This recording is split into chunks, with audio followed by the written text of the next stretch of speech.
Oi, pessoal, tudo bem? Eu sou Ana Clara Lambert, estamos começando mais um Histórias que Impactam. Hoje eu vou falar pela primeira vez sobre um filme, e esse filme foi lançado bem recentemente, e foi um grande mistério em relação à produção desse filme, o que seria esse filme, qual seria o enredo desse filme, que é O Menino e a Garça. E esse filme, ele é do estúdio Ghibli, né? Ele foi produzido pelo Miyazaki. E quem que é essa pessoa, né? Quem não conhece o Estúdio Ghibli, eu sou completamente apaixonada. Então, se você nunca assistiu nenhum filme do Estúdio Ghibli, pode parar de assistir meu vídeo agora, vai assistir um filme deles e depois volta aqui, porque, sério, é muito bom. Você não vai se arrepender, vai ser um tempo muito bem gasto, né? Assistindo os filmes do Estúdio Ghibli. Tem vários, desde o Totoro, eu gosto muito do Castelo Animado, mas tem milhões de filmes, enfim. E esse filme, ele teve uma grande mistério em relação a o que seria essa história, porque o Miyazaki, ele tinha anunciado a aposentadoria um tempo atrás, e o pessoal achava que ele já não ia publicar mais nada, que ele era o último filme da carreira dele.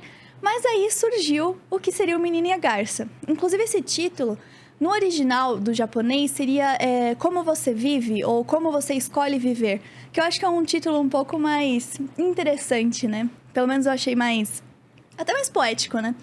Mas eu assisti esse filme, eu fui no cinema e eu gostei muito. Ele é encantador, como todo filme do Estúdio Ghibli. Ele tem uma atmosfera que você consegue ficar tão imersivo naqueles momentos, naquele novo universo, naqueles personagens. E é muito legal. E aí eu comecei a pesquisar também para entender um pouco mais de onde tinha surgido essa história desse filme. E muitos dos relatos que eu vi falava que esse filme é quase uma autobiografia dele, em que ele traz reflexos do que foi a vida dele, um pouco de como ele escolheu viver a vida dele, até porque o nome Como Você Vive é uma referência ao livro favorito dele, que é um livro publicado por um autor japonês. Eu não lembro exatamente a época, mas eu acho que tá por volta da década de 30, eu acho, mas posso estar errando aqui. E eu achei muito interessante esse filme porque, pra mim, ele traz muito o que seria Tóquio, ou o que seria o Japão, mais especificamente o Japão, após a Segunda Guerra Mundial. Porque esse filme, a gente vai acompanhar o personagem principal no final da Segunda Guerra Mundial. E, inclusive, não dando muitos spoilers, mas no final você vê que a guerra acabou e tal.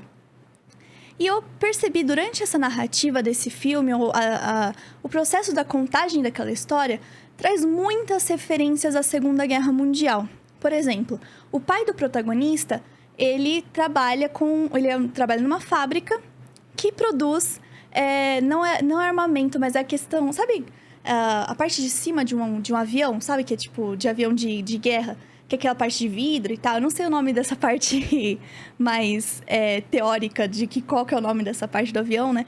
Mas ele produz essas coisas, então tem a ver com a guerra. Ele faz essa referência da produção da indústria de guerra. E o próprio pai do Miyazaki, ele trabalhava com, não sei se é especificamente armamento, mas ele trabalhava numa indústria, como dono de uma indústria, que teve um papel importante durante a Segunda Guerra Mundial. Então, isso é um reflexo literal da vida dele que ele viveu como ser humano, né? Ali, durante a Segunda Guerra Mundial. E nesse filme, o protagonista, ele vai mudar pro interior por conta da guerra. Ele perdeu a mãe no incêndio. E ele vai ter que lidar com essa nova realidade de que o pai dele está se casando com uma nova pessoa, que era a irmã da mãe dele. E aí vai ter um novo filho e tal. Então, o personagem principal passa por um momento de tantas incertezas. Ele tá entrando numa cidade que ele não conhece, criando relações que ele não tinha nem vontade, porque ele não queria o papel de uma pessoa para substituir a mãe dele. E eu vejo isso muito como um reflexo de um Japão que estava extremamente fragilizado no final de uma Segunda Guerra, que todo mundo sabe como terminou pro Japão o final da Segunda Guerra, né? Eles não terminaram tão bem assim. Então, era essa relação de fragilidade, de descoberta, de tentar se reconstruir e de se reerguer, criando um novo.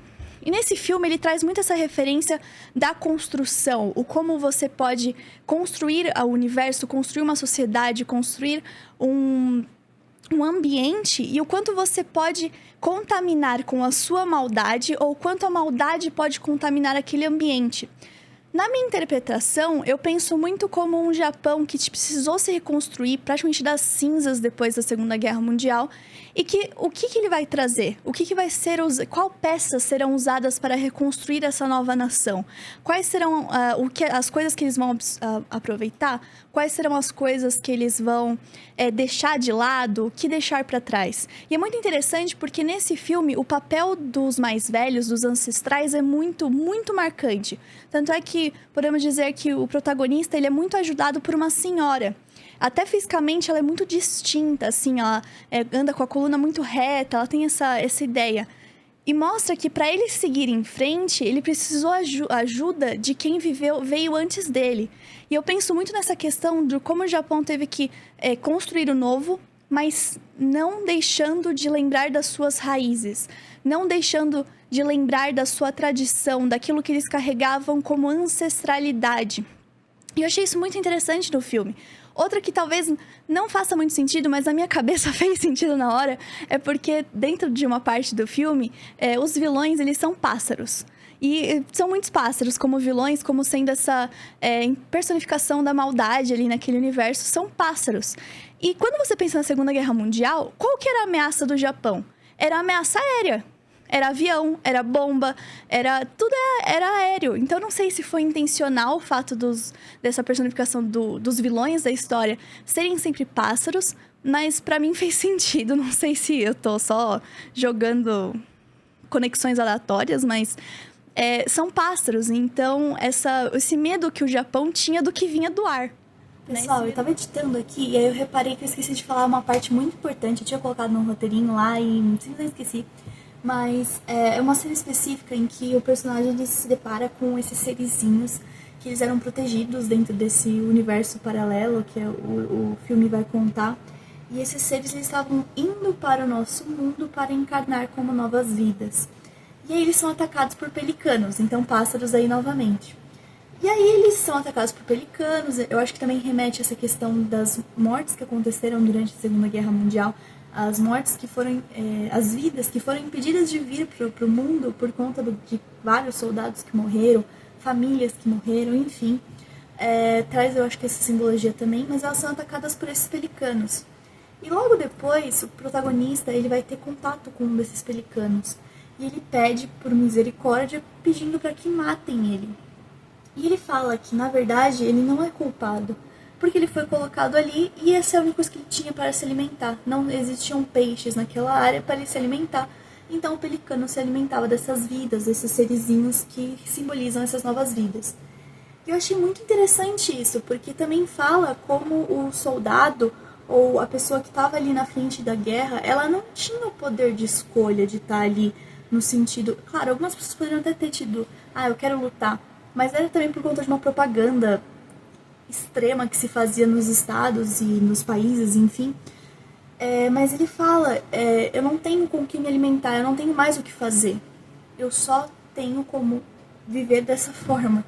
Então acho que traz muito isso de como o soldado, ele às vezes não tinha escolha. Ele tinha que estar lá, ele tinha que lutar. Era a vida dele que estava em risco também ali. Então era literalmente aquela frase clichê de matar ou morrer. E eu acho que essa cena foi muito simbólica, eu achei muito bonita essa cena. Visualmente bonita também, mas todos os significados que eu acho que traz por trás desse momento. Então, é isso. Vamos voltar para o vídeo. Sim. Então, eu achei, assim, como todo filme do Estúdio Ghibli, a parte visual tá maravilhosa, é muito bonito. Às vezes você se distrai da história porque você tá só observando a paisagem que tá mostrando ali, né? Eu falo que o Estúdio Ghibli você pode pausar em qualquer momento do filme que você vai ter uma obra de arte ali. Porque é muito bonito mesmo. São obras de arte. O que eu acho um absurdo o fato dele só ter ganhado o Oscar uma vez com A Viagem de Chihiro. É um absurdo. Eu acho que tem chance dele ganhar o Oscar com esse filme também, mas... Cara... Tinha que ter ganho mais, é um potencial gigantesco, é uma qualidade absurda pra não ter esse reconhecimento, né? E até é engraçado que eu tava vendo que ele fica muito irritado quando comparam ele como Disney, falam que ele é o Disney japonês, e ele fica muito irritado. E eu acho que faz sentido, porque não existe comparação em relação aos trabalhos. Não tô falando que um é muito melhor e o outro é ruim, mas são trabalhos diferentes e não existe essa comparação. E, é muito bom, de verdade. Eu não sei se quando sair esse vídeo vai estar no cinema ainda, mas vale a pena. E eu vi que tava com muitas poucas sessões, e a sessão que eu fui não tava nem tão cheia assim. Então, até porque talvez as pessoas não saibam direito o que é o filme, até porque eu não vi tanta divulgação dele assim. Eu acho que mais quem já conhecia o Estúdio Ghibli, mais conhecia esse meio, que já tinha acesso, já sabia que ia lançar. Então, eu achei muito, muito, muito, muito bom mesmo, assim. Tá já subindo aí na minha lista dos favoritos do Estúdio Ghibli. E quem também... assistam, de verdade, conheçam esse estúdio, que não é só ele, né? Ele, mas tem...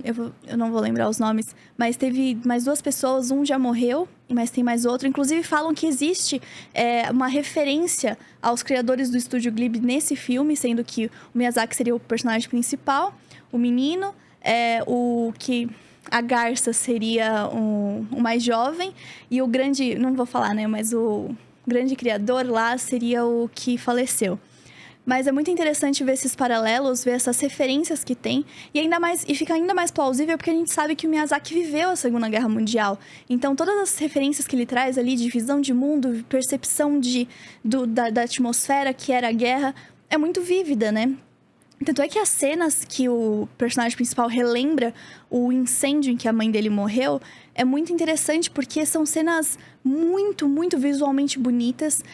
Você começa a criar aquela angústia quando você vê aquelas cenas, consegue trazer essa referência. E é muito interessante, porque esse personagem perdeu a mãe. E o Japão, ele tava esse momento de procurando esse...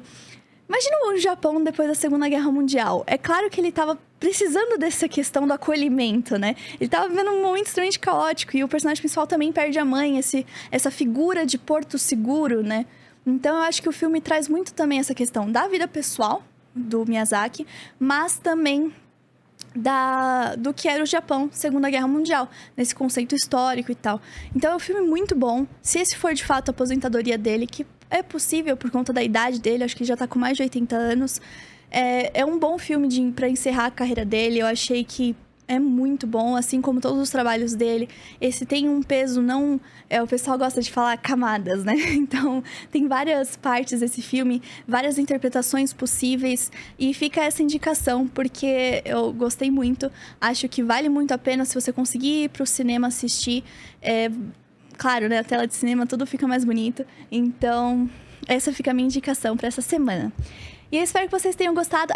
Se vocês gostam do Estúdio Ghibli, por favor, escreve aqui qual é o filme favorito de vocês, pra gente poder conversar, o personagem favorito de vocês, porque é sempre divertido. Então, eu quero agradecer vocês terem assistido até o final. Não se esqueça de deixar os comentários, o like, se inscrever aqui no canal e acompanhar os nossos outros quadros também. Eu vejo vocês daqui 15 dias e até lá. Tchau!